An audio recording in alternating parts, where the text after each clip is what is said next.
সেদিনই তোমার মাকে আর তুমি ভালোবাসতে পারবে না, পরিস্থিতি তোমার উল্টে যাবে। দিন যত যাবে পরিবেশ তত জটিল হবে। এক সময়ে মনে হবে এই মাটির উপরে সবচেয়ে বড় শত্রু আমার মা। আর তোমার মা যা বলে সবই উল্টা কথা বলে, উল্টা বলে, এ কথাও ঠিক।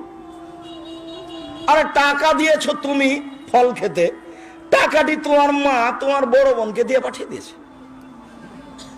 মা সেদিন যে টাকা দিলাম, ও টাকা খরচ হয়ে গেছে, কি করলেন? টাকা তোর বড় বোনকে দিয়ে দিয়েছি। আরে আমি আপনাকে ফল খেতে দিলাম, টাকা দিলাম ফল খাওয়ার জন্য, আর আপনি টাকা দিয়ে দিলেন মানে? অবাক।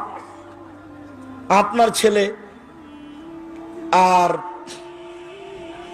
আপনার বড় ভাইয়ের বড় বোনের ছেলে এক জায়গাতে খেতে বসেছে, তো আপনার মা বড় মাছের টুকরা আপনার